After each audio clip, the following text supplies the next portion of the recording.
Oh,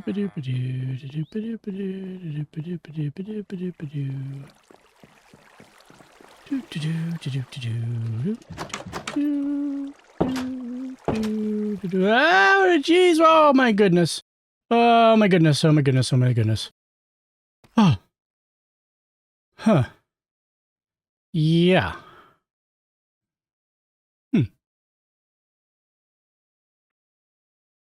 Hello, everyone. Welcome to another truly terrible experience.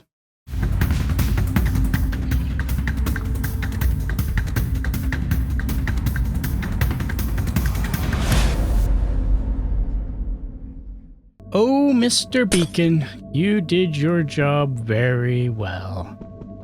But I need this iron to make 1,000,000 hoppers now. Today we are going to work on our mangrove masher, which we're going to build way up there by the facade of the sawmill that we made last time.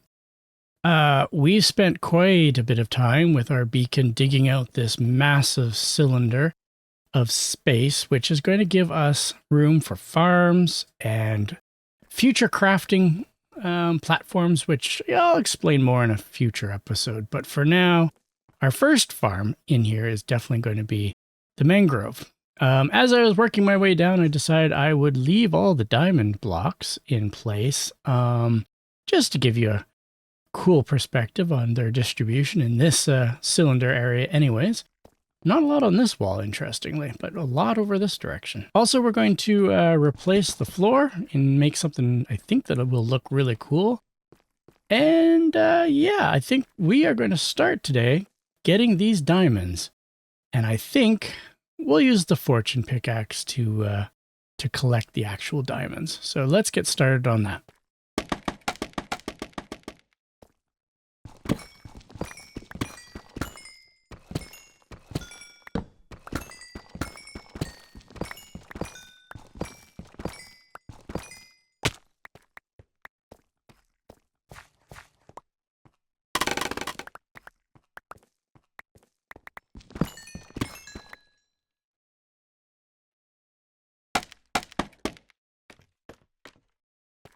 Ooh, eat it.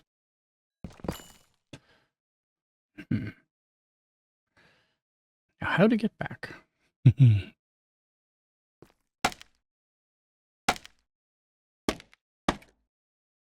Oh. Eh.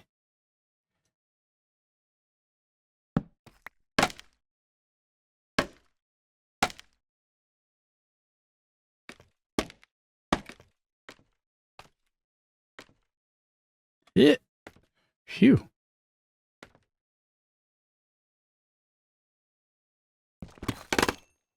He can make that. Wee-hee. Oh.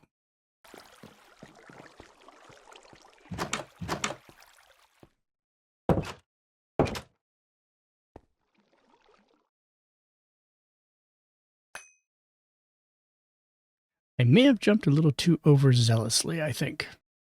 I think these are the last ones. I think I'll leave the ones in the walls just for decoration. I don't need so many diamonds, so just like I left the redstone and other ores in the walls, just to give it a bit of flavor for now until the future when we start actually decorating the cylinder more so.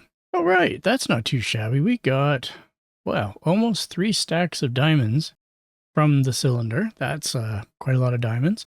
And you also notice I got these slime balls and a couple of slime heads. Inadvertently, this is also a slime farm, which is how we made a few blocks here for our crash pad. Somewhere around here there is a slime chunk. And as I was digging out, I kept getting slimes appearing when I would come back. And I kept getting slime balls from them, so it was great. I think next we should work on this floor.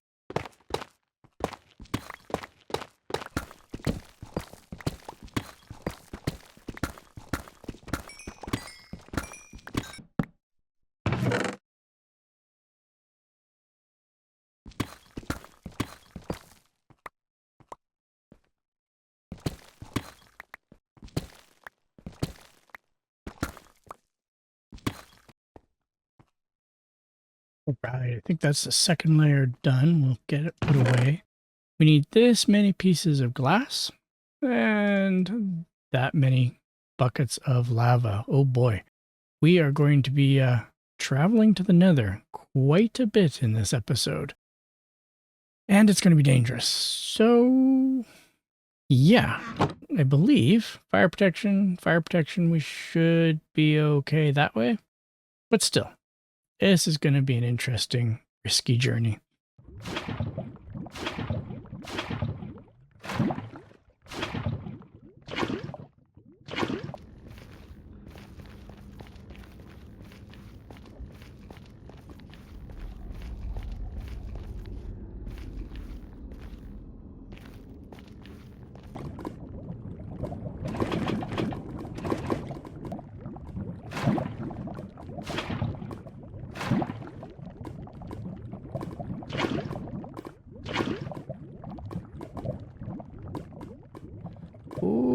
Okay. I think that's got it.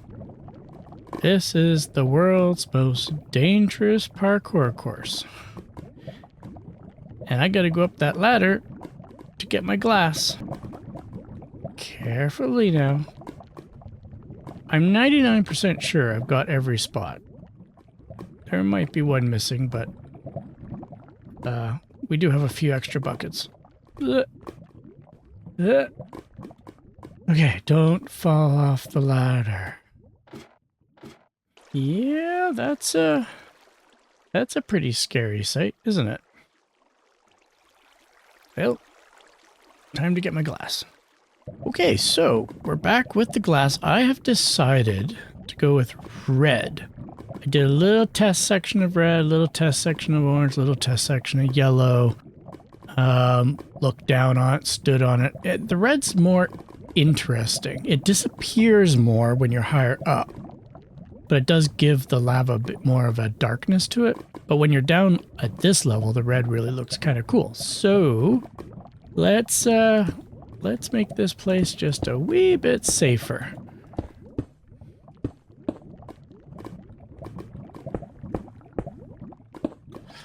I feel better already.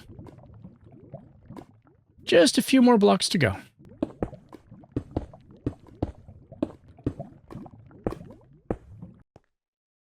I think that's it. Now we can get rid of all these torches. So there should be enough light coming off of the lava to make the floor non-spawnable. Although I don't know if stuff can spawn on bedrock and glass anyways, so this might be non-spawnable anyways. And then we'll go up and we will take a look. But as you can see, yeah, the red just gives a nice little glow, whereas the orange and the yellow were more foggy, I guess. So yeah, I think this is going to look really, really good. We'll head up top and take a look from above. Yeah, I think I like that. That makes a very ominous base to the cylinder of doom. Yeah, I'm not quite sure exactly what theme we're going to go with in this area. I just know I have a couple of interesting ideas, especially around villagers. That's pretty cool. I'm pretty happy with that. I think I missed a spot right there. Yep, I did. Done. All right, this is going to be for our mangrove masher. I have laid out a safety floor, the glass. I would like a lot of this to look see-through so that we can enjoy everything in its glory as it's functioning. The actual machine part will be in the wall there. It's going to be covered in mangrove leaves, so you're not going to see it anyways.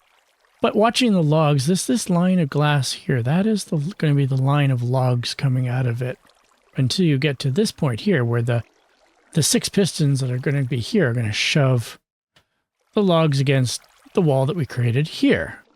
Mangroves are quite tall, and they come kind of randomly in height. So 20, well, that's a lot of obsidian. We got a bunch more to put down.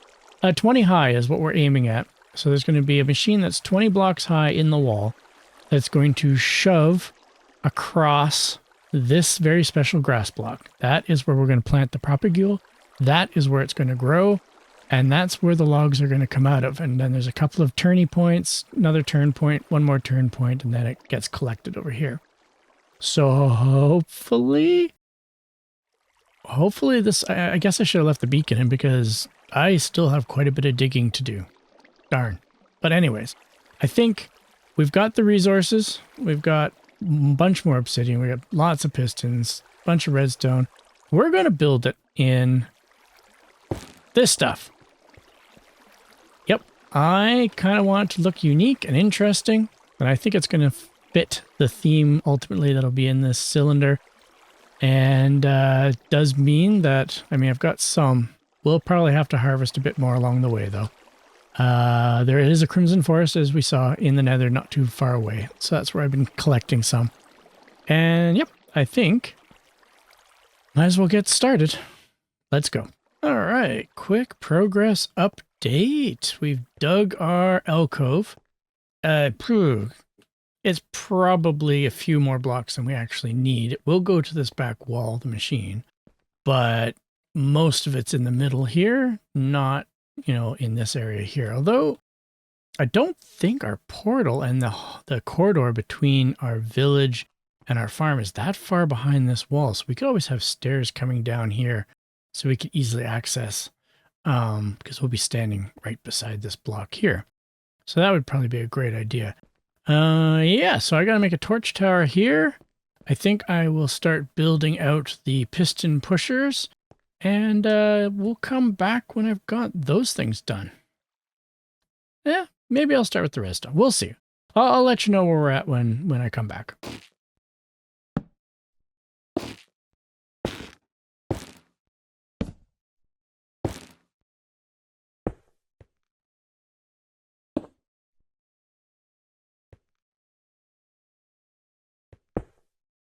Okay, so progress update. We've got a little bit of the redstone, and I think I'll do a little bit live on camera, which is a little scary. I decided to get through some of the main, the heart of the machine, I guess you could say. I did create the torch tower just for visualization. I have created, let's go to the other side, it's easier to see. The piece that runs the dispenser when you're standing on the pressure plate. And this is the start of the delay that allows us to, everything, all the pistons are going to go fire once every time I hit a button. And I'll show you that in a sec. Except for these ones. I want these ones to fire over just every sixth one, which means I needed to create something that allowed me to do that. And that's what this piece is that we're going to build together here. Now, over here is, like I say, the heart of everything. So if we stand here, you can see that starts the dispenser going. If I put a propagule here and had bone meal in there, it would grow the tree. And basically how that works is this guy's on, this is a comparator, on subtraction mode. It's got some redstone dust around it in a loop, and then it fires up into this target block, and that powers the dispenser. This button is the other piece of the machine. So when you're standing on here and your propagule grows, you turn and you press this button. That, as you can see, fires the torch tower. That will cause these pistons to push the logs and crush the mangrove. Under here, which is also under the button, goes that way, ta-da. There is a delay. And one more direction, it goes this way. So that button has 3 lines coming off. 1 to this observer, 1 to this delayed row of repeaters, and 1 to the torch tower. So what's going to happen is the pistons at the back, which we're going to build in a little bit, fire first. And they essentially shove the logs, the first bit. This guy also fires at about pretty much the same time. And that sets up the, I wouldn't call it a clock, but a countdown timer, essentially, to get ready to fire the 6 pistons over there that are going to make the giant wall of logs. This delayed one is going to all of these in-between pistons. Now, how we're going to do the countdown timer, I think, is quite interesting. We need hoppers and, droppers. I need droppers. Okay, I'll be right back. Okay, we're back. So the droppers are what's going to power or get powered by the observer. So we want one dropper facing this way, one dropper facing up. And we're going to get chest, 1, 2, double chest. And the reason for the double chest, even though we don't have a lot of stuff going into it, is because we want basically a loop. Basically so that the objects that we're getting goes into the chest and can get held in one of the hoppers, and the hopper can then get read by a comparator, which we're actually going to put right now. Let's get the comparator down. Boop. Okay. And what are we going to use as our counter? Why snowballs? Why snowballs? Because they stack to 16. And we need 12 of them. There. 12 snowballs. And the other piece that we need to do is lock this hopper. So we need, we're going to need this. And we're going to need that guy.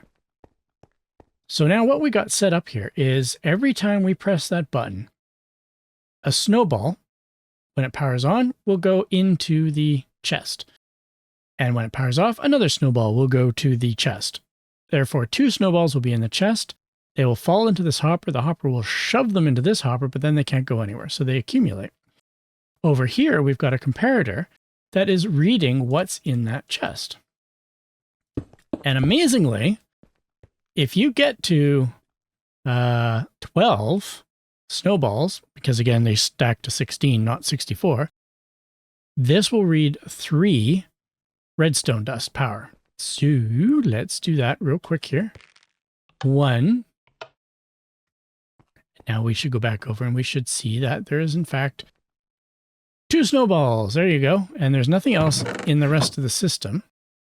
This in fact powers both of these droppers. So it goes pop, pop.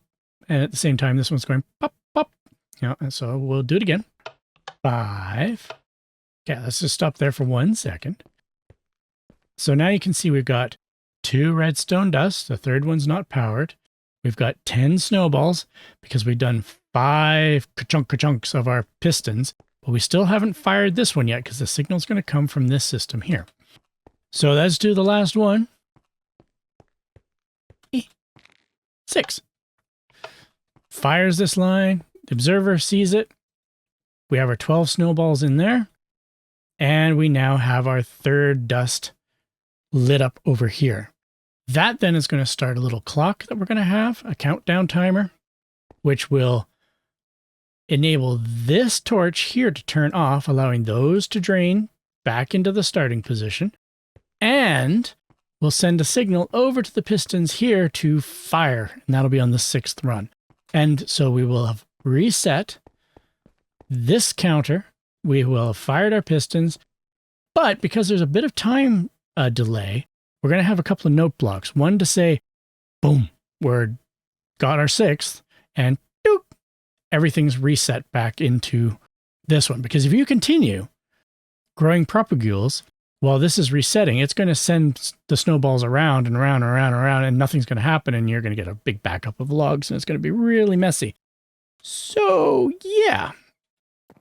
We basically have 3 lines, 3 systems, and yeah, let's, I'll build out the rest of this and we'll get back to you.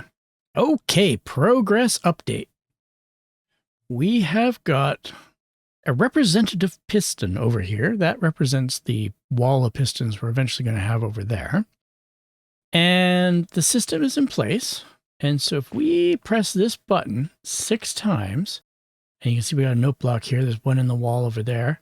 You will hear sounds, you will see the piston move, and the snowballs will end up back in their original dropper after being read in the hopper. So let's do this real quick. Keep our eye on that piston. 1, 6. Now we should see everything change. Oh, there's one sound. There's the piston. There we go. Dunk. We're ready to go again. So now if we go over there, I'll show you what we got. And we should have 12 snowballs back in the original. So that's perfect. So basically the signal's read off of here. When it hits 12, we get that 1, 2, 3 dust, which will power the repeater. The repeater then powers this countdown timer. Basically, it slowly bleeds off power until it reaches 0. Just before that happens, we fire this guy, which is the dunk of the bass drum.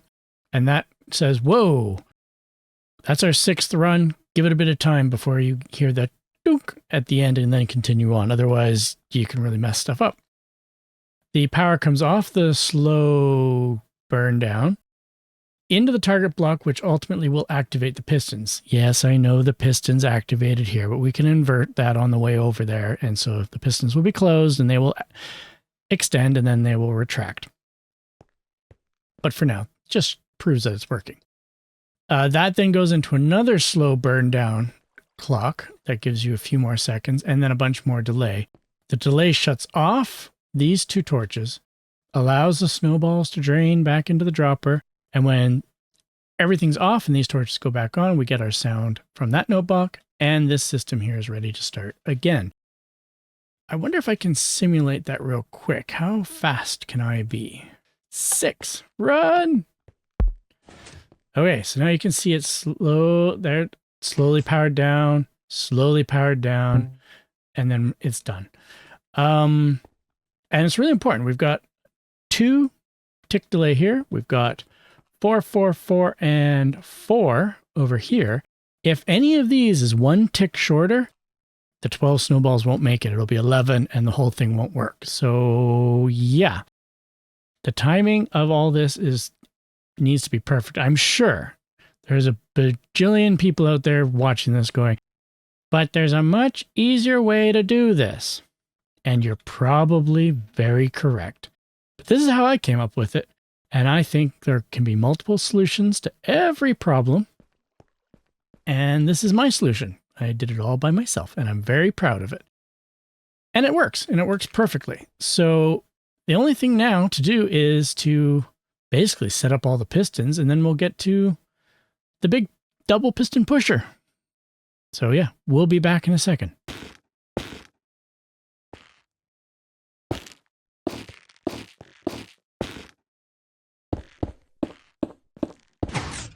Okay, progress update. I think we've got everything now in place. I've been testing it with some crimson logs that I've been pushing into the system. And we are now at the point where I think we can set that snowball to the right location. So we have 12 in the dropper, because then we'll get 6 across and then it should push. All right, fingers crossed. Double checking. Yep, we got our 12 snowballs. We will load piece there and get through this web. 1.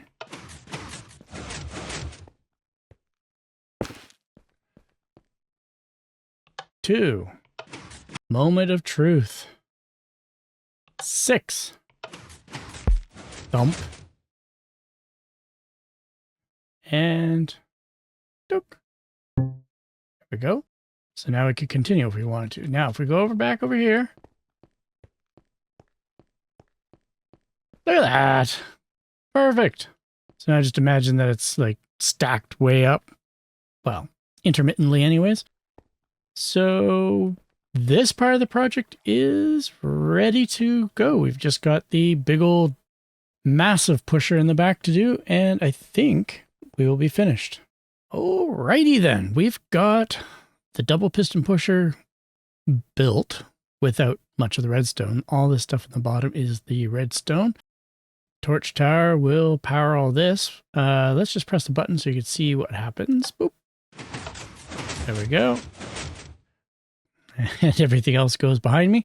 So you can see that it pushes the mangrove log pusher and it leaves it behind. As you can see, the rest is not wired up because we're going to be growing the propagule right here, and then it will get shoved, boom, boom, boom, boom, and away it goes. So if I press that one more time, see, there. So that whole line of 20 mangrove logs will shove everything over by 2, and it'll shove it around the corner. I hope.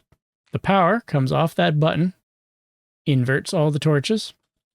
Therefore, this will be powered on. We'll power this. We'll power the repeater, which then powers all the stuff in here. And what's going to happen is, so let me see if is there a way to press that and see this? There, on, boom, boom. Okay. So basically we get power to this. Oh, that was our 6th. And we're ready to go. Let's see if I can see that again. There, see that's on, and now it allows it to retract. On the other side, it stays on longer because of the comparator. On, off, then off. On, off. We are able to power this piston to shove this piston forward into this powered block, which then shoves that piston forward. And by the way, they go together because pistons, for whatever reason, like to fire together. And then when it retracts, this block is powered off, so that retracts first. This is still powered on, and then it powers off, allowing the other one to retract. And these are sticky pistons, obviously. So because of the ticking, tick, very fast ticking, I guess, it leaves the logs behind, but that's okay. It's not a big deal for the machine. It still will work. So yeah, we've got the first done. And basically all we're going to do is take this exact pattern and go up and up and up and up and up and up and up until we're done.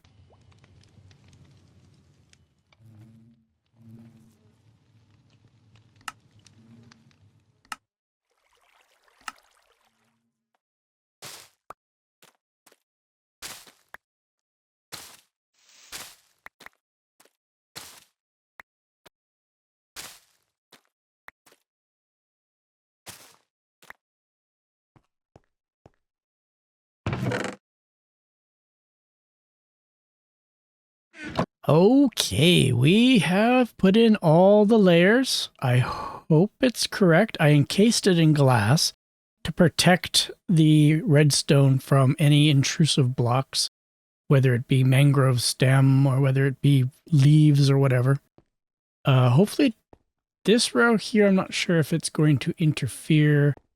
And these guys down here, I'm not sure if it's going to interfere. The mangrove has a fairly particular way of growing. I've removed most of my safety floor just to the barest minimum blocks out here anyways. Hopefully everything's going to go well. We've got some propagules. Got our button. We've got, yeah, there's not much more I can do except test it. Okay, we are nearly loaded up with the bone meal. I don't have a lot, unfortunately. I have another plan to build another machine elsewhere that will get us lots of bone meal. Here comes the first test. See if it's a spectacular fail or success. Here we go.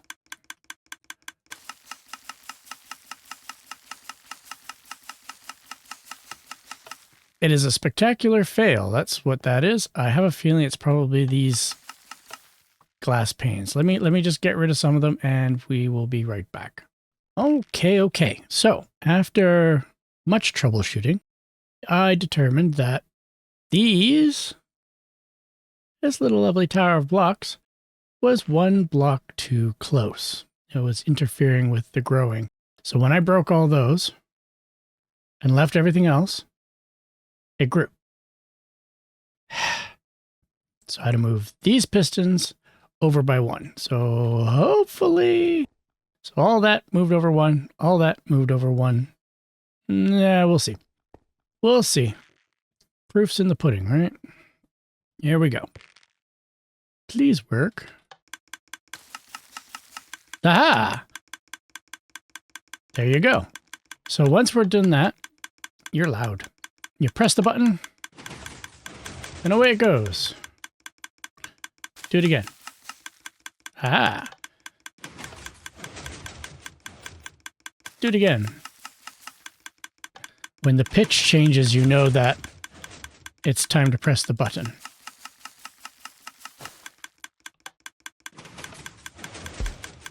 Oh, that's that.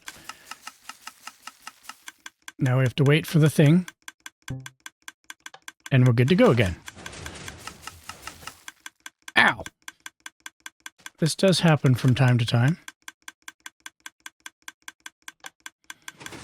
Get a root to the face. Wait for the ding. There we go. So that's that. Let's take a look at how far we got. We can get some propagules from these leaves to try to replenish what we currently have. Looks like things are moving. Oh yeah, look at that. It's already come around the corner. That's fantastic. We'll be right back.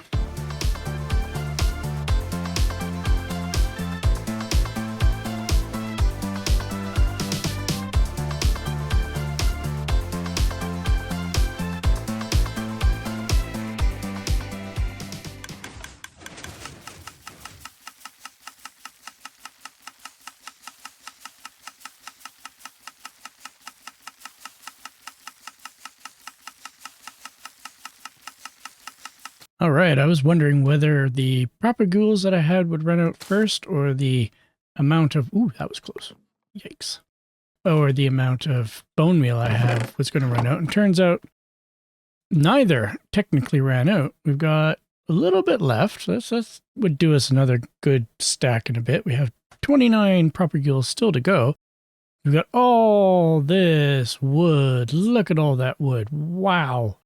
But the machine itself told me it was done. So let me just show you a real quick thing here. Zip around to the front. I was unable to grow, or it was getting harder and harder to grow propagules into trees. And then if you look up, you can see there's some wood up there. And even if you press the button,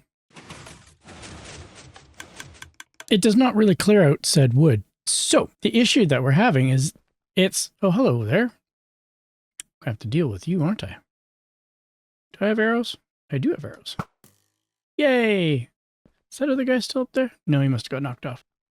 Anyways, let's go up there. And I'll show... There's a lot of mobs around here. We're going to need some light. I should have put lights on the top. Oh, just about fell off. We are here. It is full, basically. It's a solid mass of mangrove. Oh, hi. Ow. Jerk. Hiding in here. Yeah, I definitely... Where are you going? Anywho, yeah, look at this. Look at all this mangrove wood. This is fantastic. This is exactly what we wanted. But yes, it backed up. It could no longer push any farther. You can see down there. The whole thing got jammed up somewhere in the middle, which is what I expected. So yeah, we can just harvest this and, wow, this is fantastic. We've got the mangrove. Wow, that's a lot of leaves. That's another thing is we're going to be able to get in there and get propagules and leaves from this, do a bit of a cleanup and strip it all away. And we'll have a bunch of resources just from that. We could probably do some things with it anyways. Wood, leaves, propagules, vines, there's all kinds of stuff in this farm. I'm going to say goodbye for now because this has been a fairly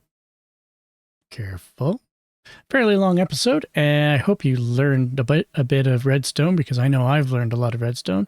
And I've also got a ridiculous amount of resources now for building out of mangrove, which is awesome. We got a floor done, we got all kinds of cool stuff.